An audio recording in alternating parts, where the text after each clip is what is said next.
आप देख रहे हैं BA न्यूज, खबर हमारी फैसला आपका। इस वक्त की बड़ी खबर। बरेली भाजपा कार्यालय में रविवार को बजट को लेकर प्रेस वार्ता की गई, जिसमें भाजपा के प्रदेश उपाध्यक्ष एवं MLC मोहित बेनीवाल मुख्य अतिथि के रूप में पहुंचे और पेश किए गए बजट में उत्तर प्रदेश को क्या क्या मिला, इस पर चर्चा की गई। साथ ही उन्होंने बताया कि विपक्ष का ये कहना कि प्रदेश को इस बजट में वंचित रखा गया है, ये सरासर गलत है। उन्होंने कहा कि इस बजट में सबसे ज्यादा उत्तर प्रदेश को ही मिला है।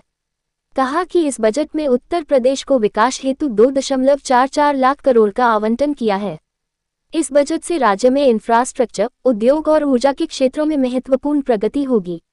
बजट में कर्ज गारंटी योजना से उत्तर प्रदेश को 20 लाख इकाइयों को जीवनदान मिलेगा व 22 लाख नए उद्यमी तैयार होंगे। केंद्र सरकार की ओर से 1000 ITI को हब और स्पोक व्यवस्था में अपग्रेड करने की घोषणा में उत्तर प्रदेश के लगभग 100 ITI कॉलेज अपग्रेड होने की उम्मीद है। इससे 3.5 लाख युवाओं को फायदा मिलेगा। इंटर्नशिप योजना उत्तर प्रदेश में 2 लाख युवाओं को लाभान्वित करेगी। उत्तर प्रदेश में हाईवे के लिए चालू वित्त वर्ष में करीब 40,000 करोड़ रुपए मिलने की संभावना है। उत्तर प्रदेश की 10 नए राष्ट्रीय राजमार्ग मिलेंगे। प्रधानमंत्री ग्रामीण सड़क योजना के तहत प्रदेश के ग्रामीण क्षेत्रों की 2000 नई सड़कों का निर्माण होगा। बजट में ग्रामीण सड़कों पर खास ध्यान रखा गया है।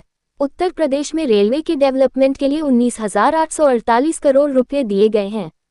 झांसी से दतिया तक 23 किलोमीटर की लाइन पर 3 ट्रैक बनाए जाएंगे। पूर्वांचल के औरिहार से सादात तक 19.2 किलोमीटर लाइन का दोहरीकरण किया जाएगा।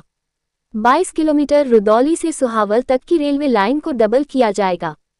केंद्रीय बजट में 12 नए औद्योगिक पार्क बनाने की बात कही गई है। इसका सबसे बड़ा लाभ उत्तर प्रदेश को मिलने की उम्मीद है। यूपी में 2 से 3 नए इंडस्ट्रियल पार्क बनने की उम्मीद है। PM सूर्य योजना के तहत उत्तर प्रदेश की 20 लाख परिवारों को लाभ मिलने की उम्मीद है। प्रधानमंत्री आवास योजना के तहत उत्तर प्रदेश में कुल 20 लाख शहरी प्रधानमंत्री आवास और 25 लाख ग्रामीण प्रधानमंत्री आवास मिलेंगे। मुफ्त राशन योजना का लाभ प्रदेश के 15 करोड़ लोगों को अगले 5 साल तक मिलता रहेगा। नई कर प्रणाली में कर स्लैब पुनर्गठन के बाद 11 लाख राज्य कर्मचारियों को लाभ होगा। यूपी को केंद्र सरकार से चालू वित्त वर्ष में 2.44 लाख करोड़ रुपए मिलेंगे। ये राशि केंद्रीय करों में राज्यांश और ब्याज मुक्त लोन के तहत मिलेगी। केंद्र सरकार की योजनाओं के लिए उत्तर प्रदेश को अपेक्षित 7,000 करोड़ रुपए के बजाय 11,500 करोड़ रुपए आवंटित किए गए हैं। केंद्र द्वारा प्रायोजित योजनाओं के लिए अपेक्षित 90,000 करोड़ रुपए के बजाय 96,000 करोड़ रुपए आवंटित किए गए हैं। विपक्ष द्वारा बजट में उत्तर प्रदेश को कुछ नहीं मिलने पर सरकार को घेरा जा रहा है, लेकिन बजट में उत्तर प्रदेश को सबसे अधिक अंश मिला है।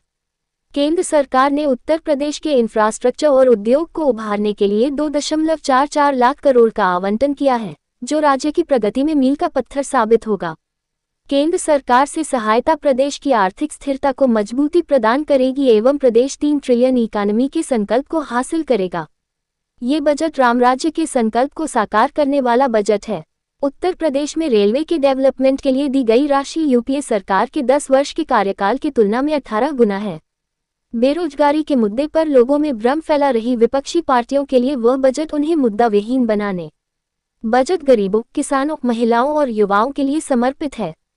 इस बजट के जरिए उत्तर प्रदेश को उत्तम प्रदेश बनाने की एक मजबूत नींव रखने का काम किया गया है। और एक बार में 6,000 रुपये भी उनको मिलेगा, ऐसी व्यवस्था इस बजट में प्रावधान किया गया है।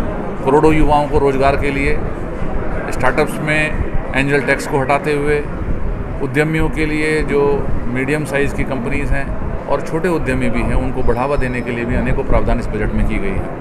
उत्तर प्रदेश में खास तौर पर रेलवे के बजट में 18 गुना वृद्धि करने का काम हुआ है। 10 से ज़्यादा राष्ट्रीय राजमार्ग उत्तर प्रदेश को बनाने के लिए 2000 से ज़्यादा ऐसी सड़कें जो ग्रामीण क्षेत्र में गांव-गांव तक जाएंगी, जो शहरों से गांव की कनेक्टिविटी और किसानों के लिए रोज़मर्रा की ज़िंदगी में आवागमन में जो सड़कों का प्रावधान इस बजट में किया गया है, वो ग्रामीण अर्थव्यवस्था को शहरी अर्थव्यवस्था के साथ जोड़ने का काम करेगा। उत्तर प्रदेश में ऐसे औद्योगिक पार्कों के औद्योगिक केंद्र जो प्रदेश में बनेंगे, उम्मीद है कि इसमें भी 2-3 औद्योगिक केंद्र उत्तर प्रदेश में भी होंगे और उत्तर प्रदेश की आर्थिक गति को आगे बढ़ाते हुए देश में 5-6 ट्रिलियन की अर्थव्यवस्था बने तो उत्तर प्रदेश भी 1 ट्रिलियन की सहभागिता के साथ वैश्विक स्तर पर हमारा देश तीसरी सबसे मजबूत अर्थव्यवस्था बने। इसको लेकर के इस बजट में अनेकों प्रावधान किए गए हैं। यह बजट जन कल्याणकारी बजट है, एक ट्रांसफॉर्मेशनल रिफॉर्म्स के साथ वाला बजट है। ये आने वाली जनरेशन के लिए सोच करके, आने वाली पीढ़ी के लिए इस बजट में अनेकों प्रावधान किए गए हैं। उस बजट के साथ इस आने वाले समय में आर्थिक गति को और ताकत देगा, ऐसा बजट का प्रावधान माननीय प्रधानमंत्री जी ने माननीय वित्त मंत्री निर्मला सीतारमण जी के नेतृत्व द्वारा जो ये बजट प्रस्तावित हुआ है, ये निश्चित तौर पर देश को आगे ले जाने वाला बजट है। मैं माननीय प्रधानमंत्री जी का धन्यवाद व्यक्त करता हूँ और इन विषयों को आम जनमानस तक पहुँचाने का काम आपके माध्यम से होगा, इसके लिए आप लोगों का धन्यवाद देता हूँ।